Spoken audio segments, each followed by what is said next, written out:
Hi students, നമ്മളിന്ന് കാണാൻ പോകുന്നത് ബോർ മോഡൽ എന്താണ് എന്നുള്ളതിനെ കുറിച്ചാണ്. ഫോക്കസ് ഏരിയയിൽ നമ്മുടെ 4ാമത്തെ ടോപ്പിക്കാണ് ബോർ മോഡൽ. ഇപ്പോൾ ബോർ മോഡൽ എന്ന് പറഞ്ഞാൽ അതായത് അറ്റോമിക് സ്ട്രക്ചർ എന്ന് പറഞ്ഞ ചാപ്റ്ററിനകത്ത് 4ാമത്തെ topic. Okay, Bohr model explain ചെയ്യുന്നത് ഹൈഡ്രജൻ ആറ്റത്തിലാണ്. നിങ്ങൾ ഈ ഹെഡിങ്ങിൽ കാണുന്ന പോലെ തന്നെ ബോർ മോഡൽ എക്സ്പ്ലെയിൻ ചെയ്യുന്നത് ഹൈഡ്രജൻ ആറ്റത്തിനാണ്. അതായത് ഒരു ഹൈഡ്രജൻ ആറ്റത്തിനകത്ത് എന്തൊക്കെയുണ്ട്, അതിൻ്റെ സ്ട്രക്ചർ എങ്ങനെയാണ്, അതാണ് ബോർ മോഡൽ എക്സ്പ്ലെയിൻ ചെയ്യുന്നത്. ഓക്കെ, നമ്മൾ ഓൾറെഡി തോംസൺസ് മോഡൽ കണ്ടു, റുദർഫോർഡ്സ് മോഡൽ കണ്ടു. ഇത് രണ്ടും ഡിസ്കാർഡ് ചെയ്ത മോഡൽസ് ആണ്. അതിനുശേഷം വന്ന മോഡലാണ് ബോർ മോഡൽ. അപ്പോൾ ഞാനിതിനകത്ത് കാണിച്ചു തരുന്നത് എന്താണ് നമ്മൾ എക്സാമിന് എഴുതേണ്ടത്. ബോർ മോഡലിനെ കുറിച്ച് ചോദിച്ചു കഴിഞ്ഞാൽ എക്സാമിന് എന്തൊക്കെ കാര്യങ്ങളാണ് നമ്മൾ പഠിച്ചു വെക്കേണ്ടത്. ഇത്രയും കാര്യങ്ങൾ പഠിച്ചു വെച്ചിട്ട് വേണം നമ്മൾ എക്സാമിന് പോകാനായിട്ട്. ഓക്കെ, ബാക്കി നമുക്ക് എന്ത് വേണമെങ്കിലും നമുക്ക് സ്വന്തമായിട്ട് നമ്മുടെ അറിവിൽ നിന്ന് എഴുതാം. പക്ഷേ എക്സാമിന് വാല്യൂ ചെയ്യുന്ന ചില പോയിൻറ്റ്സ് ഉണ്ട്. അപ്പോൾ അതാണ് ഞാൻ ഇന്ന് പറയുന്നത്. ബോർ മോഡൽ ചോദിക്കുമ്പോൾ ബോർ മോഡലിൻ്റെ 4 പോസ്റ്റുലേറ്റ്സ് അറിയണം.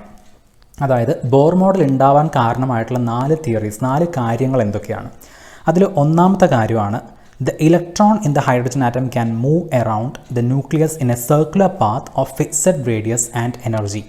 These paths are called orbits. അപ്പോൾ എന്താണ് ഈ പറഞ്ഞതെന്ന് നമുക്ക് നോക്കാം. നമുക്കറിയാം ഹൈഡ്രജൻ ആറ്റം എന്ന് പറഞ്ഞു കഴിഞ്ഞാൽ റുദർഫോർഡ് പറഞ്ഞു വെച്ച കാര്യങ്ങൾ വരെ അതുവരെ നമുക്ക് ആക്സെപ്റ്റ് ചെയ്യാൻ പറ്റുന്നതാണ്. അതിൽ ഒന്നൊഴിച്ച്, ഇലക്ട്രോണിൻ്റെ കാര്യം ഒഴിച്ച്. അപ്പോൾ ബോർ മോഡൽ എന്ന് പറയുന്നത് ആദ്യം തന്നെ ഞാൻ പറയട്ടെ, Bohr model is a modified Rutherford's model. Rutherford മോഡലിൻ്റെ ഒരു മോഡിഫൈഡ് വേർഷനാണ്, ഒരു പുതിയ വേർഷൻ എന്നൊക്കെ വേണമെങ്കിൽ പറയാം, അല്ലേ, ഒരു അപ്ഡേറ്റഡ് വേർഷനാണ് ബോർ മോഡൽ എന്ന് പറയുന്നത്. അപ്പോൾ മോഡിഫൈഡ് റുദർഫോർഡ്സ് മോഡൽ എന്നാണ് ബോർ മോഡൽ അറിയപ്പെടുന്നത്. അപ്പോൾ അതിൻ്റെ കാരണം എന്താണെന്ന് വെച്ച് കഴിഞ്ഞാൽ റുദർഫോർഡിൽ ഓൾറെഡി പറഞ്ഞു കഴിഞ്ഞു, ആറ്റം എന്ന് പറയുന്നത് തോംസൺ പറഞ്ഞ പോലെ നിറച്ചുള്ള മാസും പോസിറ്റീവ് ചാർജസും വെച്ച് തിക്കി നിറച്ചിരിക്കുന്ന ഒരു സാധനം അല്ല. ഇത് തെറ്റാണ്. പിന്നെ എന്താണ്, ആറ്റം ഫുൾ എംപ്റ്റി സ്പേസ് ആണ്, അല്ലേ? റുദർഫോർഡ് ഇതാണ് പറഞ്ഞത്. ഓക്കെ, റുദർഫോർഡ് പറഞ്ഞു ആറ്റം ഫുൾ എംപ്റ്റി സ്പേസ് ആണ്. അതിൻ്റെ ഒത്ത നടുക്കൊരു ചെറിയ പോയിന്റിലാണ്, ഓക്കെ, വളരെ ചെറിയൊരു പോയിന്റ്, അതാണ് ന്യൂക്ലിയസ് എന്ന് പറയുന്നത് എന്നാണ് റുദർഫോർഡ് പറഞ്ഞത്. ന്യൂക്ലിയസ്. ഓക്കെ, അപ്പോൾ ഇലക്ട്രോൺസ് എവിടെയാണ് എന്നുള്ള ചോദ്യത്തിനാണ് റുദർഫോർഡിന് കറക്റ്റായിട്ടൊരു ഉത്തരം പറയാൻ പറ്റാതിരുന്നത്. അത് പറഞ്ഞതാണ് റുദർഫോർഡ് ആകെ തെറ്റിപ്പോയൊരു കാര്യം, അല്ലേ? ഇപ്പോൾ ഇലക്ട്രോൺ, അദ്ദേഹം പറഞ്ഞു ഇലക്ട്രോൺസ് ന്യൂക്ലിയസിന് ചുറ്റും കറങ്ങിക്കൊണ്ടിരിക്കുകയാണ്, സർക്കുലർ ഓർബിറ്റിൽ കറങ്ങിക്കൊണ്ടിരിക്കുകയാണ് എന്നുള്ളതാണ് റുദർഫോർഡ് പറഞ്ഞത്.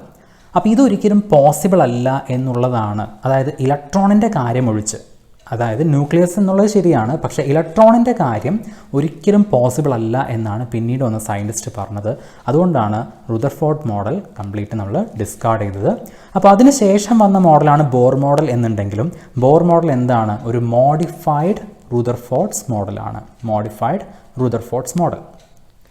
അപ്പോൾ അവിടെയും പറയുന്നത് ആറ്റം ഒരു സ്ഫെറിക്കൽ ആണ്, സ്ട്രക്ചറാണ്, അതിനകത്ത് ന്യൂക്ലിയസ് ഉണ്ട്, ഇതൊക്കെ തന്നെയാണ് അവിടെയും പറയുന്നത്. അപ്പോൾ നിങ്ങൾക്ക് അതൊക്കെ വീണ്ടും ബോർ മോഡൽ എഴുതിയാലും തെറ്റൊന്നുമില്ല. പിന്നെ ബോർ മോഡൽ പറഞ്ഞ കാര്യം ആറ്റം സ്ഫിയർ ആണ്, ന്യൂക്ലിയസിൻ്റെ കാര്യങ്ങളൊക്കെ പറയാം, റുദർഫോർഡ് മോഡൽ പറഞ്ഞ പോലെ തന്നെ. പിന്നെ ബോർ പറഞ്ഞ ഏറ്റവും വലിയ ഇമ്പോർട്ടൻ്റ് ആയിട്ടുള്ളൊരു കാര്യം ഇലക്ട്രോൺ എവിടെയാണ് എന്നുള്ളതാണ്. ഓക്കെ, ഇലക്ട്രോൺ ഇരിക്കുന്നത്, അപ്പോൾ ഞാൻ ഒന്നുകൂടെ കാണിച്ചു തരാം, ന്യൂക്ലിയസ് എന്താണെന്ന് കാണിച്ചു തരാം. ഇപ്പോൾ ഇത് ന്യൂക്ലിയസ് ആണെങ്കിൽ ഇലക്ട്രോൺ എന്ന് പറയുന്നത് ഈ ന്യൂക്ലിയസിന് ചുറ്റും ഒരു ഫിക്സഡ് ഓർബിറ്റിൽ കറങ്ങിക്കൊണ്ടിരിക്കുകയാണ് എന്നാണ് ബോർ പറഞ്ഞത്. ഒരു ഫിക്സഡ് ഓർബിറ്റാണ്. അപ്പോൾ എന്താ ഫിക്സഡ്? ഈ ഒരു വാക്കാണ് റുദർഫോർഡിന് കിട്ടാഞ്ഞത്. അതായത് ഈ ഒരു വാക്ക് റുദർഫോർഡിന് അറിയില്ലായിരുന്നു. ഈ ഓർബിറ്റ് ഫിക്സഡ് ആണ് എന്നുള്ള കാര്യം അറിയില്ലായിരുന്നു. എന്താണ് ഫിക്സഡ്?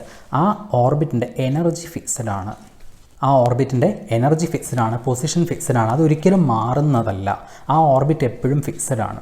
അപ്പോൾ ഇലക്ട്രോൺ കറങ്ങുന്നത് ഈ ഓർബിറ്റിൻ്റെ ഫിക്സഡ് എനർജി ഉപയോഗിച്ചാണ്. അപ്പോൾ എത്ര കറങ്ങിയാലും ഇലക്ട്രോണിൻ്റെ എനർജി നഷ്ടപ്പെടുന്നില്ല എന്നുള്ള കാര്യങ്ങളാണ് ബോർ മോഡലിലെ ആദ്യത്തെ പോസ്റ്റുലേറ്റ് നമ്മളോട് പറയുന്നത്. ഇലക്ട്രോൺ ന്യൂക്ലിയസിന് ചുറ്റും കറങ്ങുന്നത് ഒരു ഫിക്സഡ് സർക്കുലർ പാത്തിലാണ്, അതിൻ്റെ പേരാണ് ഓർബിറ്റ്. ഇനി രണ്ടാമത്തെ പോസ്റ്റുലേറ്റ് നമ്മളോട് പറയുന്നത് the electron will move from a lower stationary state to a higher stationary state when required amount of energy is absorbed by the electron or energy is emitted when electron moves from higher stationary state to lower stationary state. വളരെ important ആയിട്ടുള്ള കാര്യമാണ് രണ്ടാമത്തെ പോസ്റ്റുലേറ്റിൽ പറയുന്നത്. അതായത് ഒരു electron ഇരിക്കുന്നത് ഈ ഓർബിറ്റിലാണ് എന്ന് വിചാരിക്കുക. ഇത് ഏതോ ഒരു ഓർബിറ്റാണ്, അതിൻ്റെ ഗ്രൗണ്ട് സ്റ്റേറ്റ് ഓർബിറ്റാണ്. ഫസ്റ്റെന്നോ സെക്കൻഡെന്നോ ഒന്നും ഞാൻ പറയുന്നില്ല. ഓഫ് കോഴ്സ് ബോർ മോഡൽ പറഞ്ഞത് ഹൈഡ്രജൻ ആറ്റത്തിൻ്റെ കാര്യമായതുകൊണ്ട് വേണമെങ്കിൽ നമുക്ക് പറയാം ഇത് ഫസ്റ്റ് ഓർബിറ്റ് ആണ് എന്ന് വേണമെങ്കിൽ പറയാം. കാരണം ഹൈഡ്രജൻ ആറ്റത്തിൽ ആകെ ഒരു ഇലക്ട്രോണേ ഉള്ളൂ. ആ ഇലക്ട്രോൺ ഇരിക്കുന്ന ഒന്നാമത്തെ ഓർബിറ്റിലാണ്. ബോർ പറഞ്ഞു ഈ ഇലക്ട്രോൺ എന്നും ഇവിടെ തന്നെ ഇരിക്കണം എന്ന് യാതൊരു നിർബന്ധവുമില്ല. എപ്പോഴാണോ ഇലക്ട്രോണിന് സഫിഷ്യൻറ്റ് എനർജി കിട്ടുന്നത്, സഫിഷ്യൻറ്റ് എനർജി ഇലക്ട്രോൺ എപ്പോഴാണോ അബ്സോർബ് ചെയ്യുന്നത്, അപ്പോൾ ഇതിൻ്റെ ഹയർ എനർജി ലെവലിലേക്ക് ഇലക്ട്രോണിന് ചാടാൻ പറ്റും. ആ ചാട്ടത്തിനാണ് നമ്മൾ എക്സൈറ്റേഷൻ എന്ന് പറയുക എന്ന് കഴിഞ്ഞ വീഡിയോയിൽ, അറ്റോമിക് സ്പെക്ട്രം പറഞ്ഞ വീഡിയോയിൽ നമ്മൾ പറഞ്ഞു. ഈ ചാട്ടത്തിനെയാണ് നമ്മൾ എക്സൈറ്റേഷൻ എന്ന് പറയുക.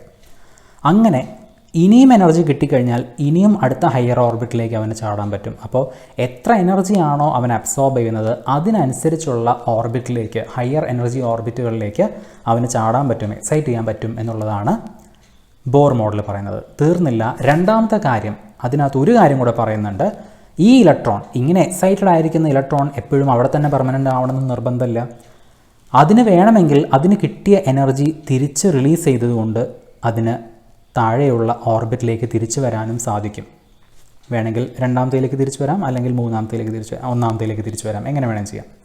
അപ്പോൾ എത്ര ഓർബിറ്റുകൾ വേണമെങ്കിലും, 1, 2, 3 എന്നല്ല, ഇൻഫിനിറ്റി വരെ, അല്ലെ, അത്രയും ഓർബിറ്റുകളാണ് നമ്മുടെ മുമ്പിലുള്ളത്. അപ്പോൾ എത്ര ഓർബിറ്റുകളിലേക്ക് വേണമെങ്കിലും ഇതിന് ചാടാനും തിരിച്ചു വരാനും സാധിക്കും എന്നുള്ളതാണ്, ഈ ഇലക്ട്രോണിന് ചാടാനും തിരിച്ചു വരാനും സാധിക്കും എന്നുള്ളതാണ് നമ്മൾ ബോർ മോഡലിനകത്തെ രണ്ടാമത്തെ പോസ്റ്റുലേറ്റിൽ കണ്ട കാര്യം. ഇനി മൂന്നാമത്തെ പോസ്റ്റുലേറ്റ് എന്താണ് പറയുന്നത്? ഇങ്ങനെ എക്സൈറ്റേഷൻ ചെയ്യുന്ന സമയത്ത്, അല്ലെങ്കിൽ തിരിച്ച് റേഡിയേഷൻ എമിറ്റ് ചെയ്ത് തിരിച്ചു വരുന്ന സമയത്ത്, the frequency of radiation absorbed or emitted when transition occurs between two stationary states that differ in energy by delta E is given by Bohr frequency rule. ഇങ്ങനെ ഒരു ഇലക്ട്രോൺ എനർജി അബ്സോർബ് ചെയ്ത് excite ചെയ്യുകയോ അല്ലെങ്കിൽ energy release ചെയ്ത് തിരിച്ച് ground സ്റ്റേറ്റിലേക്ക് വരികയോ ചെയ്താൽ, എനർജി റിലീസ് ചെയ്തുകൊണ്ട് തിരിച്ച് ഗ്രൗണ്ട് സ്റ്റേറ്റിലേക്ക് വരികയോ ചെയ്താൽ, ആ എനർജി എന്ന് പറയുന്നത് അത് ഈ ഏത് ഓർബിറ്റുകളുടെ ഇടയിൽ നിന്നാണോ അവർ ചാടിയത്, ഇപ്പോൾ ഇത് ഫസ്റ്റ് ഓർബിറ്റും ഇത് സെക്കൻഡ് ഓർബിറ്റും ആണെങ്കിൽ ഇവരുടെ എനർജികളുടെ ഒരു ഡിഫറൻസ് ആയിരിക്കും, ഡെൽറ്റ ഇ ആയിരിക്കും ഈ എനർജി എന്ന് പറയുന്നത്. ഡെൽറ്റ ഇ എന്ന് പറഞ്ഞാൽ എന്താണ്? ഏറ്റവും കൂടുതൽ എനർജി E2-നാണെങ്കിൽ E2 മൈനസ് E1. അപ്പോൾ ഈ എനർജി എന്താണ്? ഇത് ഫസ്റ്റ് ഓർബിറ്റിൻ്റെ എനർജിയാണ് E1, സെക്കൻഡ് ഓർബിറ്റിൻ്റെ എനർജിയാണ് E2. അപ്പോൾ ഇവർ രണ്ടുപേരും തമ്മിലുള്ളൊരു ഡിഫറൻസ് ആയിരിക്കും ഡെൽറ്റ ഇ എന്ന് പറയുന്നത്. അപ്പോൾ ഈ ഇലക്ട്രോൺ റിലീസ് ചെയ്യുന്ന എനർജി എത്രയായിരിക്കും? അത് ഡെൽറ്റ ഇ ആയിരിക്കും. അപ്പോൾ ഡെൽറ്റ ഇ എന്ന് പറയുന്നത് E2 മൈനസ് E1, അഥവാ ഈ രണ്ട് ട്രാൻസിഷൻ സ്റ്റേറ്റ്സിൻ്റെ, ഈ രണ്ട് എനർജി സ്റ്റേറ്റ്സിൻ്റെ ഡിഫറൻസ് ആയിരിക്കും ഈ ഡെൽറ്റ ഇ എന്ന് പറയുന്നത്, അല്ലേ? അപ്പോൾ അവിടെ റിലീസ് ചെയ്യുന്ന ആ എനർജി എന്ന് പറഞ്ഞു കഴിഞ്ഞാൽ നമ്മൾ ഓൾറെഡി ആ എനർജിക്ക് മറ്റൊരു ഇക്വേഷൻ പഠിച്ചിട്ടുണ്ട്. ഡെൽറ്റ ഇ എന്ന് പറയുന്നതിന് മറ്റൊരു ഇക്വേഷൻ പഠിച്ചിട്ടുണ്ട്, Hν, അല്ലേ? അവിടെ റിലീസ് ചെയ്യുന്ന എനർജിയുടെ ഫ്രീക്വൻസിയാണ് ന്യൂ, പ്ലാങ്ക്സ് കോൺസ്റ്റൻ്റ് ആണ് H. ഇത്രയും കാര്യങ്ങൾ ഓൾറെഡി നമുക്കറിയാം. അപ്പോൾ ഇത് ഇക്വേഷൻ നമ്പർ 1, ഇത് ഇക്വേഷൻ നമ്പർ 2 ആണെങ്കിൽ നമുക്കിത് എങ്ങനെ ഒരുമിച്ച് എഴുതാം? ഇതിൽ നിന്ന് നമുക്ക് എഴുതാം E2 minus E1 is equal to Hν, അല്ലേ? അത് തന്നെയാണ് ഡെൽറ്റ ഇ, അതാണ് Hν എന്ന് പറയുന്നത്. ഇതിനാണ് നമ്മൾ ബോർ ഫ്രീക്വൻസി റൂൾ എന്ന് പറയുക. കാരണം ഇവിടെയുള്ള ഈ ന്യൂ എന്ന് പറയുന്ന frequency that is equal to E2 minus E1 by H, and this equation is known as Bohr frequency rule. ഇങ്ങനെയാണ് നമ്മൾ ആ റേഡിയേഷൻ്റെ ഫ്രീക്വൻസി കണ്ടുപിടിക്കുക. ഓക്കെ, അപ്പോൾ നമ്മളോട് ഇത്രേ പറഞ്ഞിട്ടുള്ളൂ, ഒരു ഇലക്ട്രോൺ രണ്ട് ഓർബിറ്റുകളുടെ ഇടയിൽ ചാടി, അല്ലേ? ഒന്നുകിൽ തിരിച്ച് ചാടി അല്ലെങ്കിൽ മുകളിലോട്ട് ചാടി, ഇതിലേതെങ്കിലും ഒന്നായിരിക്കും സംഭവിക്കുക. താഴോട്ട് ചാടുമ്പോൾ എനർജി റിലീസ് ചെയ്യും, മുകളിലോട്ട് ചാടുമ്പോൾ എനർജി അബ്സോർബ് ചെയ്യും, അല്ലേ? ഇതേ വ്യത്യാസമുള്ളൂ. ഇപ്പോൾ ഇത് രണ്ടും, ഈ രണ്ട് എനർജി എന്ന് പറയുന്നത് സെയിം ആണെന്നാണ് നമ്മൾ ഈ പറഞ്ഞത്. ഒരെണ്ണം അബ്സോർബ് ചെയ്യുന്നു, ഒരെണ്ണം റിലീസ് ചെയ്യുന്നു, അത്രയേ ഉള്ളൂ. അപ്പോൾ ഇതിൻ്റെ ഫ്രീക്വൻസി എന്ന് പറയുന്നത്, ഈ എനർജിയുടെ ഫ്രീക്വൻസി എന്ന് പറയുന്നത് എന്താണ്? അതിങ്ങനെയാണ് കണ്ടുപിടിക്കുക. അതായത് ആ രണ്ട് എനർജി സ്റ്റേറ്റ്സുകളുടെ എനർജി ഡിഫറൻസിനെ H എന്ന് പറയുന്ന, പ്ലാങ്ക്സ് കോൺസ്റ്റൻ്റ് എന്ന് പറയുന്ന ആളെ കൊണ്ട് ഡിവൈഡ് ചെയ്യുക. അപ്പോൾ E2 minus E1 by H ചെയ്താൽ നിങ്ങൾക്ക് എന്ത് കിട്ടും? ആ ഇലക്ട്രോൺ റിലീസ് ചെയ്ത അല്ലെങ്കിൽ അബ്സോർബ് ചെയ്ത എനർജിയുടെ ഫ്രീക്വൻസി കിട്ടും. ഇതാണ് ബോർ ഫ്രീക്വൻസി റൂൾ. അപ്പോൾ ബോർ ഫ്രീക്വൻസി റൂൾ എന്താണ്? Nu is equal to E2 minus E1 by H. Okay, ഇതാണ് മൂന്നാമത്തെ പോസ്റ്റുലേറ്റിൽ പറയുന്ന കാര്യം. ഇനി നാലാമത്തെ പോസ്റ്റുലേറ്റ് പറയുന്നു, the angular momentum of an electron in a given stationary state MVR is equal to NH by 2 pi where N is equal to 1, 2, 3. എന്താണ് നാലാമത്തെ കാര്യം പറയുന്നത്? നമ്മൾ പറഞ്ഞു ന്യൂക്ലിയസിന് ചുറ്റും ഇലക്ട്രോൺ നമ്മളല്ല, ബോർ പറഞ്ഞു ഇലക്ട്രോൺ കറങ്ങിക്കൊണ്ടിരിക്കുകയാണ്. ഇങ്ങനെ കറങ്ങിക്കൊണ്ടിരിക്കുന്ന ഇലക്ട്രോൺ ഒരേ വെലോസിറ്റിയിലാണ് കറങ്ങിക്കൊണ്ടിരിക്കുന്നത് അല്ലേ? അപ്പോൾ ആ ഇലക്ട്രോണിന് എന്തുണ്ടാവും? ഒരു മൊമെൻറ്റം ഉണ്ടാവും. ഒരു ലീനിയർ മോഷൻ ആയിരുന്നു ഇതെന്നുണ്ടെങ്കിൽ നമ്മളതിനെ P = mv എന്നാണ് മൊമെൻറ്റത്തിൻ്റെ ഇക്വേഷൻ.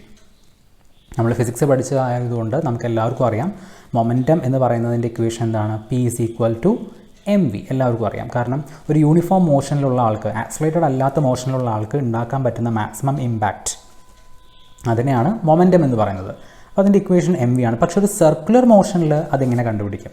സർക്കുലർ മോഷൻ ആണെങ്കിൽ അതിനെ നമ്മൾ വിളിക്കുന്ന പേര് ആംഗുലർ മൊമെൻറ്റം എന്നാണ്. ഓക്കെ, ഈ മൊമെൻറ്റത്തിൻ്റെ കൂടെ ഒരു ആംഗുലർ കൂടെ ചേർക്കും, ആംഗുലർ മൊമെൻറ്റം. അപ്പോൾ ആംഗുലർ മൊമെൻറ്റം എന്ന് പറയുന്നതിൻ്റെ സിമ്പിൾ L ആണ്. L = mvr. For any body it is mvr. m എന്ന് പറയുന്നത് ഇവിടെ നമ്മുടെ ഇലക്ട്രോൺ ആണ്. വെലോസിറ്റി എന്ന് പറയുന്നത് നമ്മുടെ ഇലക്ട്രോണിൻ്റെ വെലോസിറ്റിയാണ്, ഇലക്ട്രോൺ കറങ്ങുന്ന വെലോസിറ്റിയാണ്. r എന്ന് പറയുന്നത് ആ ഓർബിറ്റിൻ്റെ റേഡിയസ് ആണ്, സെൻറ്ററിൽ നിന്നുള്ള ആ ഓർബിറ്റിൻ്റെ റേഡിയസ് ആണ്. ഇതിന് ഒരു ഇക്വേഷനാണ് ബോർ പറഞ്ഞിരിക്കുന്നത്, nh/2π. ഓക്കെ, ഇതിൻ്റെ ഇക്വേഷനാണ് nh/2π. വേർ n, h എന്താണെന്ന് നമുക്കറിയാം, പൈ എന്താണെന്ന് അറിയാം, 2 എന്താണെന്ന് അറിയാം. ആകെ അറിയാത്തത് n ആയിരിക്കും. n എന്ന് പറയുന്നത് any positive integer 1 2 3 up to infinity. Okay, അപ്പോൾ ഈ ഇലക്ട്രോണിൻ്റെ മൊമെൻറ്റം എന്ന് പറയുന്നത് പോലും nh/2π എന്ന് പറഞ്ഞാൽ എങ്ങനെയാണത്? h/2π ആവാം, 2h/2π ആവാം, 3h/2π ആവാം. ഇങ്ങനെ ഒരു കാൽക്കുലേഷൻ പോലും ആര് കണ്ടെത്തി? ബോർ മോഡലിനകത്ത് ബോർ കണ്ടെത്തി. ഇതാണ് ബോർ മോഡലിൻ്റെ 4 പോസ്റ്റുലേറ്റ്സ് എന്ന് പറയുന്നത്. ഇനി നമുക്കറിയേണ്ടത് എന്താണ് ബോർ തിയറി എന്നുള്ളതാണ്. ഈ 4 പോസ്റ്റുലേറ്റ്സിൻ്റെ അടിസ്ഥാനത്തിലാണ് ബോറിൻ്റെ അറ്റോമിക് സ്ട്രക്ചറിൻ്റെ മോഡൽ അല്ലെങ്കിൽ ബോർ തിയറി ബോർ എക്സ്പ്ലെയിൻ ചെയ്തത്. അതിലൊന്നാമത്തെ കാര്യം പറയുന്നത് the stationary states for electron are numbered n is equal to 1 2 3 etc. These integral numbers are known as principal quantum numbers. അപ്പോൾ ഇതാരെക്കുറിച്ചാണ് പറയുന്നത് നമുക്ക് വ്യക്തമായിട്ട് മനസ്സിലായി അല്ലേ? അപ്പോൾ ബോർ തിയറിയിൽ ബോർ പറഞ്ഞിരിക്കുന്ന സ്റ്റേഷനറി സ്റ്റേറ്റ്സ് ആരാണ്? നമ്മുടെ ന്യൂക്ലിയസ് ഇതാണ് എന്നുണ്ടെങ്കിൽ ഇതൊരു സ്റ്റേഷനറി സ്റ്റേറ്റ് ആണ്, ഇതൊരു സ്റ്റേഷനറി സ്റ്റേറ്റ് ആണ്, ഇതൊരു സ്റ്റേഷനറി സ്റ്റേറ്റ് ആണ്. അപ്പോൾ ഇലക്ട്രോണിനെ സംബന്ധിച്ച് പല പല സ്റ്റേഷനറി സ്റ്റേറ്റുകളാണ് ഇപ്പോൾ ഞാനിവിടെ വരയ്ക്കുന്നത്. അപ്പോൾ ഇതിൽ ഒന്നാമത്തെ സ്റ്റേഷനറി സ്റ്റേറ്റിൽ ഇരിക്കുന്ന ആളാണ് നമ്മുടെ ഹൈഡ്രജൻ്റെ ഇലക്ട്രോൺ. അപ്പോൾ ആ സ്റ്റേഷനറി സ്റ്റേറ്റിന് n എന്നാണ് നമ്മൾ പേര് കൊടുക്കുന്നത്. n സിമ്പിൾ n എന്നാണ്. പേരെന്താണ്? Principal quantum number. Principal quantum number എന്നാണ് ഇതിൻ്റെ പേര്, പ്രിൻസിപ്പൽ ക്വാണ്ടം നമ്പർ. ഓക്കെ, ഇതിൻ്റെ വാല്യൂ എന്താ വരിക? 1 2 3 4 5 അപ് ടു ഇൻഫിനിറ്റി എക്സെട്ര അല്ലേ? അങ്ങനെയാണ് വരിക. അപ്പോൾ ഇതാണ് ഒന്നാമത്തെ തിയറി. ബോർ തിയറിയിലെ ഒന്നാമത്തെ കാര്യം പറയുന്നത് ഇതാണ്. ഇനി നമുക്ക് രണ്ടാമത് എന്താ പറയുന്നത് നോക്കാം. The radii of the stationary states are expressed as Rn is equal to n² A0 where A0 is equal to 52.9 picometer. pm എന്ന് പറഞ്ഞാൽ picometer. Thus the radius of the first stationary state called the Bohr orbit is 52.9 picometer. അപ്പോൾ എന്താണ് രണ്ടാമത്തെ കാര്യം bore പറഞ്ഞിരിക്കുന്നത്? അപ്പോൾ bore പറഞ്ഞത് ഇത്രയേ ഉള്ളൂ. ഇതിൽ ഓരോ ഓർബിറ്റിനും പല റേഡിയസുകളാണ് അല്ലേ? അപ്പോൾ ഈ റേഡിയസുകൾ എങ്ങനെ നമ്മൾ അറിയും? ഈ റേഡിയസ് കണ്ടുപിടിക്കാനായിട്ട് ബോർ ഇക്വേഷൻ പറഞ്ഞു. nth ഓർബിറ്റിൻ്റെ റേഡിയസ് Rn എന്ന് പറയുന്നത് ഇറ്റ് ഈസ് n² A0. അപ്പോൾ എന്താണ് A0? n എന്ന് പറഞ്ഞാൽ നമുക്ക് അതിൻ്റെ നമ്പറാണ് 1 2 3 ആണെന്ന് നമുക്ക് മനസ്സിലായി. A0 എന്താണെന്ന് അറിഞ്ഞാലല്ലേ കിട്ടുള്ളൂ. അപ്പോൾ A0 പറഞ്ഞു. A0 is equal to 52.9 picometer. അപ്പോൾ എന്താണ് പൈക്കോമീറ്റർ എന്ന് പറഞ്ഞു കഴിഞ്ഞാൽ? പൈക്കോമീറ്റർ എന്ന് പറഞ്ഞു കഴിഞ്ഞാൽ it is nothing 52.9 into 10⁻⁻12 metre. ഇതിനെയാണ് നമ്മൾ പൈക്കോമീറ്റർ എന്ന് പറയുന്നത്. അപ്പോൾ വേണമെങ്കിൽ ഇങ്ങനെയും എഴുതാം.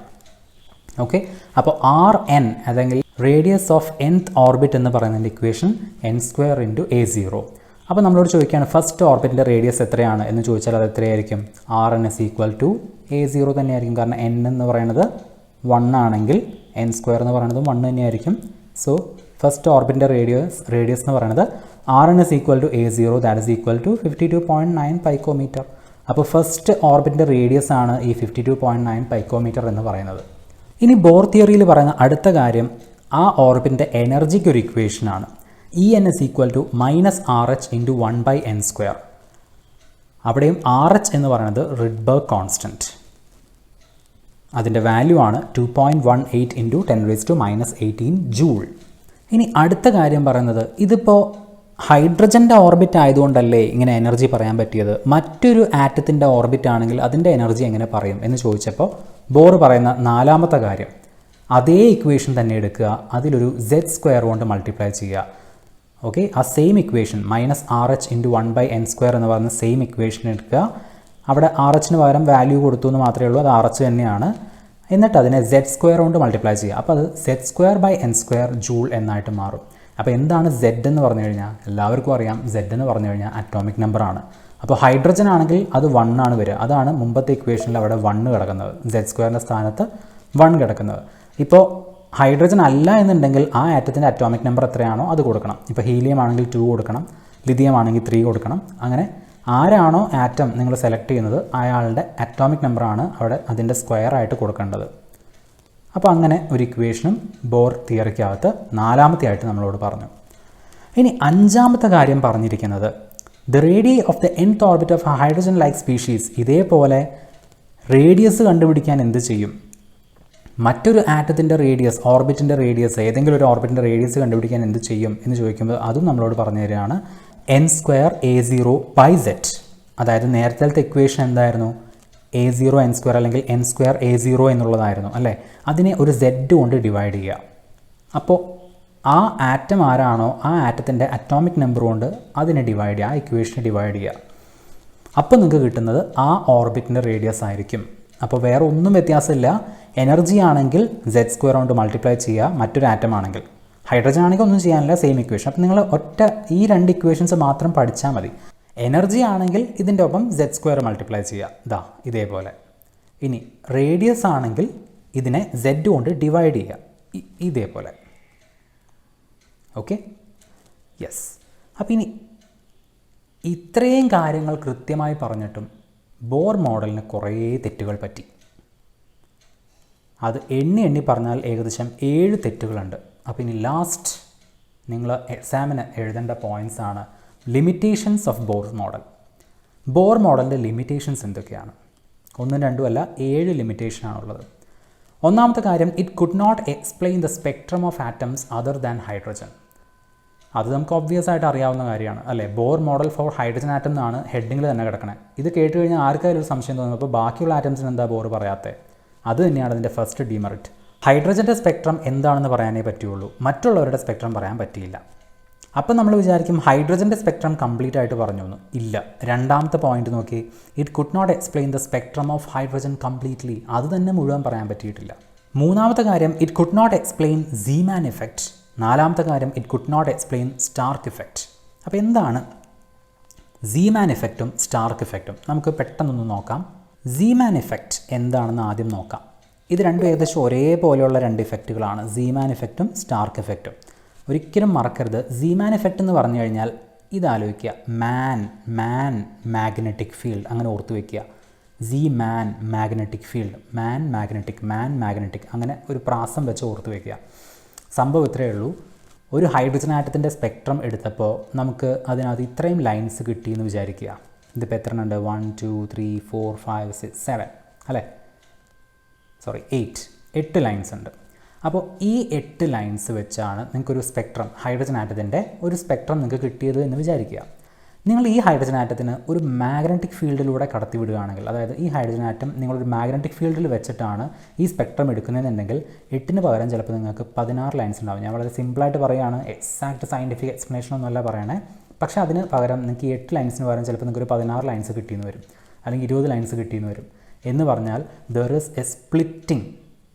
അതായത് നേരത്തെ നിങ്ങൾക്ക് കിട്ടിയ സ്പെക്ട്രൽ ലൈൻസ് ഇവിടെ എന്ത് പറ്റി? സ്പ്ലിറ്റ് ചെയ്തു. അപ്പോൾ splitting of spectral lines in presence of magnetic field, അതിനെയാണ് എന്ത് പറയുക? സീമാൻ ഇഫക്റ്റ് എന്ന് പറയുക. Zeeman magnetic field, splitting of spectral lines in presence of magnetic field. ഇതേ കാര്യം തന്നെ നിങ്ങൾ ചെയ്യുന്നത് ഒരു ഇലക്ട്രിക് ഫീൽഡിലാണെങ്കിൽ അപ്പോഴും ഇതേ പ്രശ്നം ഉണ്ടാവും, സ്പ്ലിറ്റിംഗ് സംഭവിക്കും. അപ്പോൾ ആ ഇഫക്റ്റിന് പറഞ്ഞ പേരാണ് സ്റ്റാർക്ക് ഇഫക്റ്റ്. അപ്പോൾ splitting of spectral lines in presence of an electric field ആണെങ്കിൽ അതിന് പറയുന്ന പേരാണ് സ്റ്റാർക്ക് ഇഫക്റ്റ്. ഇത് രണ്ടിൻ്റെയും റീസൺ എന്താണെന്ന് ചോദിച്ചപ്പോൾ ബോറിന് പറയാൻ പറ്റിയില്ല, ബോറിന് അത് എക്സ്പ്ലെയിൻ ചെയ്യാൻ പറ്റിയില്ല. അതാണ് മൂന്നാമത്തെയും നാലാമത്തെയും ബോർ മോഡലിൻ്റെ ഡീമെറിറ്റ് ആയിട്ട് നമ്മൾ പറയുന്നത്. ഇനി അഞ്ചാമത്തെ ഡീമെറിറ്റ് എന്താണ്? It could not explain the ability of atoms to combine to form compounds. നമുക്കെല്ലാവർക്കും ഇന്ന് അറിയാവുന്ന വളരെ നിസ്സാരമായിട്ടൊരു കാര്യമാണ് രണ്ട് ആറ്റംസിന് പരസ്പരം കമ്പൈൻ ചെയ്യാൻ പറ്റും എന്നുള്ളത്, അല്ലേ? ഇവർക്ക് കമ്പൈൻ ചെയ്ത് എന്ത് ഫോം ചെയ്യാം? ഒരു കോമ്പൗണ്ടൊക്കെ ഫോം ചെയ്യാൻ പറ്റും എന്നുള്ളത് എല്ലാവർക്കും അറിയാം. അപ്പോൾ അറ്റോമിക് സ്ട്രക്ചർ പറയുമ്പോൾ ഒരു ഹൈഡ്രജൻ ആറ്റത്തിൻ്റെ സ്ട്രക്ചറൊക്കെ നന്നായിട്ട് എക്സ്പ്ലെയിൻ ചെയ്ത ഒരാൾക്ക് എന്തും പറയാൻ പറ്റണം. എന്തുകൊണ്ടാണ് ഹൈഡ്രജൻ ഇത്രയും നല്ല സ്ട്രക്ചർ ഉണ്ടായിട്ട് എന്തുകൊണ്ടാണ് ഹൈഡ്രജൻ ക്ലോറിനുമായിട്ട് കമ്പൈൻ ചെയ്യുന്നത്, എന്തുകൊണ്ടാണ് ഇവരൊക്കെ പരസ്പരം ബോണ്ട് ചെയ്യുന്നത്, എന്തുകൊണ്ടാണ് കോമ്പൗണ്ട്സ് ഫോം ചെയ്യുന്നത് എന്നൊക്കെ പറയാനായിട്ട് ഇവർക്ക് പറ്റണം, അല്ലേ? പക്ഷെ അത് പറ്റിയില്ല. അതാണ് ബോർ മോഡലിൻ്റെ അഞ്ചാമത്തെ ഡീമെറിറ്റ്. ഇനി ആറാമത്തെയും ഏഴാമത്തെയും ഡീമെറിറ്റ് എന്താണെന്ന് നോക്കാം. It could not explain the wave nature of electrons and it could not explain Heisenberg's uncertainty principle. ആറാമത്തെ കാര്യം, it could not explain the wave nature of electrons. നമ്മൾ പറഞ്ഞു ഇലക്ട്രോമാഗ്നറ്റിക് റേഡിയേഷന് പാർട്ടിക്കിൾ നേച്ചർ ഉണ്ട്, അല്ലേ? Electromagnetic റേഡിയേഷൻ്റെ കാര്യം നമ്മൾ കഴിഞ്ഞ വീഡിയോസിൽ പറഞ്ഞു. അറിയാത്തവരുണ്ടെങ്കിൽ മുമ്പത്തെ വീഡിയോസ് റെഫർ ചെയ്യുക. അപ്പോൾ അതിനകത്ത് നമ്മൾ പറഞ്ഞിരുന്നു ഇലക്ട്രോമാഗ്നറ്റിക് റേഡിയേഷൻസിന് വേവ് നേച്ചർ ഉണ്ട്, അതേപോലെ തന്നെ പാർട്ടിക്കിൾ നേച്ചർ ഉണ്ടെന്ന് പറഞ്ഞു. ഓക്കെ, വേവ് നേച്ചർ ഉണ്ട്, രണ്ട് നേച്ചർ ഉണ്ട് എന്ന് പറഞ്ഞിരുന്നു, വേവ് നേച്ചറും പാർട്ടിക്കിൾ നേച്ചറും. ഇതേപോലെ ഇലക്ട്രോൺ എന്ന് പറയുന്നത് എന്താണ്? അതൊരു പാർട്ടിക്കിളാണ്. ഈ പാർട്ടിക്കിളിന് പാർട്ടിക്കിൾ നേച്ചർ ഉണ്ടെന്ന് നമ്മൾ പ്രത്യേകം പറയേണ്ട കാര്യമില്ല, അല്ലേ? അത് പാർട്ടിക്കിളാണ്. പക്ഷെ അതുപോലെ തന്നെ അതിനാരും ഉണ്ട്, ഒരു വേവ് നേച്ചറും ഉണ്ട് എന്ന് മറ്റൊരു സയൻറ്റിസ്റ്റ് കണ്ടെത്തി. അയാൾ അതിനൊരു ഇക്വേഷനും പറഞ്ഞു. ആ ഇക്വേഷനാണ് lambda is equal to h/mv. ഈ ഇക്വേഷന് പറയുന്ന പേരാണ്, ഇത് കണ്ടെത്തിയ ആൾ, de Broglie's equation. Okay, de Broglie's equation. Lambda is equal to h/mv. mv എന്ന് പറഞ്ഞാൽ മൊമെൻറ്റം ഓഫ് ഇലക്ട്രോൺ ആണ്. അപ്പോൾ നമുക്ക് വേണമെങ്കിൽ lambda is equal to h/p എന്നും പറയാം. ഇതിലേത് എക്സാമിന് എഴുതിയാലും തെറ്റില്ല. അപ്പോൾ എന്തുകൊണ്ടാണ് ഇലക്ട്രോണിന് വേവ് നേച്ചർ ഉണ്ടായത് എന്ന് ചോദിച്ചപ്പോൾ അത് എക്സ്പ്ലെയിൻ ചെയ്യാനും ബോർ മോഡലിന് പറ്റിയില്ല. ചുരുക്കി പറഞ്ഞാൽ ഡി ബ്രോഗ്ലീസ് ഇക്വേഷൻ ഇലക്ട്രോണിൻ്റെ കേസിൽ എക്സ്പ്ലെയിൻ ചെയ്യാൻ ബോറിന് പറ്റിയില്ല. ഇനി അടുത്ത പ്രശ്നമാണ് ഹെയ്സൻബർഗ്സ് അൺസർട്ടനിറ്റി പ്രിൻസിപ്പിൾ. ഹെയ്സൻബർഗ് എന്ന് പറയുന്നൊരു സയൻറ്റിസ്റ്റ്. എന്താണ് ഹെയ്സൻബർഗ്സ് അൺസർട്ടനിറ്റി പ്രിൻസിപ്പിൾ? ഇപ്പോൾ ബോർ മോഡൽ എഴുതുമ്പോൾ തൽക്കാലം ഓർത്ത് വയ്ക്കുക, it could not explain Heisenberg's uncertainty principle. Heisenberg's എന്ന് പറയുന്ന ഈ ഒരു കാര്യം തന്നെ നിങ്ങളുടെ ഫോക്കസ് ഏരിയയിൽ അടുത്ത ടോപ്പിക്കാണ്. അതുപോലെ ഡി ബ്രോഗ്ലീസ് ഇക്വേഷനും തൊട്ടടുത്ത ടോപ്പിക്കാണ്. അപ്പോൾ നമുക്ക് ഈ വീഡിയോ തൽക്കാലം ഇവിടെ വെച്ച് അവസാനിപ്പിക്കാം. ഞാൻ അതും കൂടി എക്സ്പ്ലെയിൻ ചെയ്യാൻ നിന്ന് കഴിഞ്ഞാൽ ഈ വീഡിയോ പിന്നെയും കുറേ ലെങ്തി ആയി പോകും. അതുകൊണ്ട് ബോർ മോഡൽ ലിമിറ്റേഷൻസിനകത്തെ അവസാനത്തെ രണ്ട് കാര്യങ്ങൾ ഞാൻ ഇനി അടുത്ത വീഡിയോയിലാണ് എക്സ്പ്ലെയിൻ ചെയ്യുന്നത്. അപ്പോൾ നന്നായിട്ട് പഠിക്കുക. All the best.